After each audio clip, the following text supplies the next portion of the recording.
Assalamu alaikum Pakistan. This is Entai from Pakistan Strategic Forum. Today we will discuss effects of CAATSA Act on India in terms of Tejas AMCA program, MMRCA 2.0, Naval Fighter Procurement Plan and its spare parts. Moreover, we will discuss Shahpar-II, a male UAV indigenously developed by Pakistan's company GIDS. Before going to the topic, we request all our followers to please subscribe to our YouTube channel and don't forget to press the bell icon. Moreover, do visit all our social media platforms. Their links are given in the description box below. I would like here to give a shout out to Whiskey Papa and Stingray for the research on these topics. Now let's discuss the effect of CAATSA on India. Don Heflin, a US official during the US Embassy's conference on Aero India, said, "We are aware of reports regarding India's plan of purchasing missiles including the S-400 air defense systems from Russia. Some people ask if there is a blanket waiver for countries, which is not the case. It's on case-by-case basis. We have not made any waiver determination in respect to India's transactions with Russia. Keep in mind here that US has put sanctions on Turkey on its purchase of Russian S-400 missile defense system. Not only that, US has kicked Turkey out of F-35, a fifth-generation fighter project, and US aims to hurt Turkish defense industries badly. Since HAL and ADA are developing HAL Tejas and its derivative program alongside the Indian fifth-generation fighter aircraft known as Advanced Medium Combat Aircraft or AMCA, both programs are using power plants of US origin. The Tejas AMCA-1 and AMCA-2 are using General Electric F-404 engine, while AMCA-2, as known as medium weight fighter or MWF, the twin engine derivative of it, the twin engine deck-based fighter, and AMCA will be using General Electric F-414-400 afterburning turbofan engines capable of producing maximum thrust of 98 kN.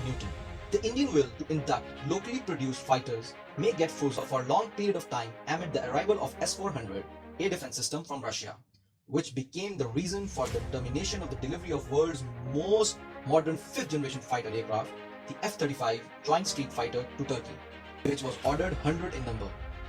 If we apply similar sanctions on India, the United States can halt the delivery of F-404 and F-414 engines to India in the future if India buys Russian S-400 missile defense system. It will result in complete shutdown of Tejas program as well as upcoming AMCA, Tejas AMCA-1 and AMCA-2 and all its derivatives. India would have to look for the alternative power plants. Any engine, if they find, will not be ideal case for Tejas. Itself, it seems since Tejas is a small aircraft and replacing the engine will have severe consequences, India will have to change the aerodynamics of the aircraft, especially in terms of speed, takeoff weight, range, power, and radar, and also the avionics. Let us have a look and compare available options for power plant replacement for India. But first of all, we will see the characteristics of F-404 and F-414 General Electric engines which have American origin. Their length is 390 cm while diameter is 89 cm. Dry weight is 1035 and 1130 kgs respectively, while the thrust is 90 kN and 97.9 kN respectively. Now we will discuss the options which India has. EJ-200, which is very difficult to acquire due to US pressure. Its length is 398.78 cm, diameter is 73.66 cm, dry weight is 988.83 kg, dry weight is 988.83 kg, while the thrust is 90 kN. Now we will discuss another engine which is Sigma M88, which is underpowered. Its length is 353.8 cm, while diameter is 69.6 cm, dry weight is 897 kg, while its thrust is only 75 kN compared to the General Electric engines which is 90 kN and 97.9 kN. Now we will discuss India's indigenously developed engine which is GTX-35 VS Kaveri engine, which is currently unavailable. Its length is 349 centimeters, diameter is 90.93 centimeters, dry weight is 1236 kg, while the thrust is only 81 kN, which is again less than US origin engines. Another option which India has is Russian R-33 engine, but it has huge differences in the dimensions and India has to change a lot to adjust this engine in Hull Tejas and its derivative programs. By the way, this is the same engine which Thunder uses, but Thunder is designed to adjust R-33 or R-93 engine in its airframe. Its length is 422.9 cm, diameter is 104 cm, dry weight is 1055 kg, while thrust is 88.3 kN. None of the above mentioned engines perfectly fit in the place of F404 or F414 engines, which are US based engines made by General Electric. The EJ engine seems an ideal replacement for India, but if they get the engine the next day after American sanctions on India, assuming that the US won't be pressurizing NATO allies, which is not the case in US. India will face massive problems since it has different dimensions and mass characteristics. Tejas will be again on drawing board, where the designers would be adjusting the airframe according to the engine. Moreover, the depleting strength of IAF will be affected massively, as MMRCA 2.0 seems shambling due to a shortage of funds and keen desire of Modi government to induct Made in India platforms. Indian Navy will also suffer severe difficulty as their MiG-29Ks need replacement, while their second aircraft carrier will be requiring new aircrafts. The ideal candidate for it is FA-18 Super Hornet, which is again an American platform using F414 engines. This Rafale, since having unfoldable wings, won't be something Indian Navy will want to put on a small aircraft carrier like Vikrant. Coming towards AMCA, a 5th generation fighter highly inspired from F-35 for its frontal section and MiG-21 for its middle section, since the wings in the final frozen design are seen to be copied from MiG-21, will also be seized before its further development.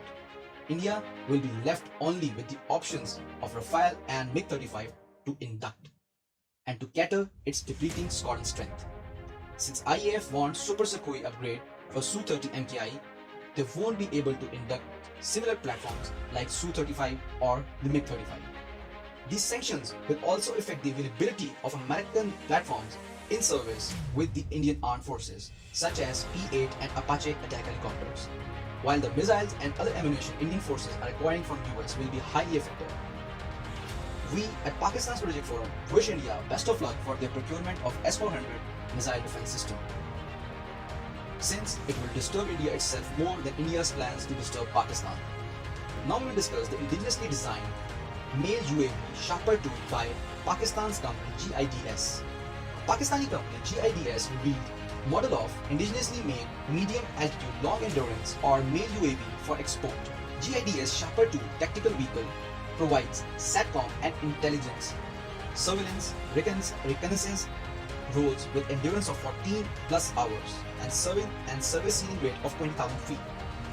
The Shahpar-II is advanced variant of Shahpar-I made by Global Industrial Defense Solutions or GIDS Pakistan. According to AERO, Advanced Engineering Research Organization, one of the 7 companies forming the GIDS, the sensor suit is multi-sensor turret designed Zoomer 1. Shahpar-I is designed to autonomously take off and land on runway with a parachute. Payloads are available for reconnaissance and day and night surveillance. Targets on the ground can be geo-referred and geo-pointed by avionics. Ground equipment is capable of mission planning and simulation, mission management and control, as well as debriefing of ground crew. The Shahpar has been operational since 2012, when 2 flights each entered service with Pakistan Air Force and Pakistan Navy.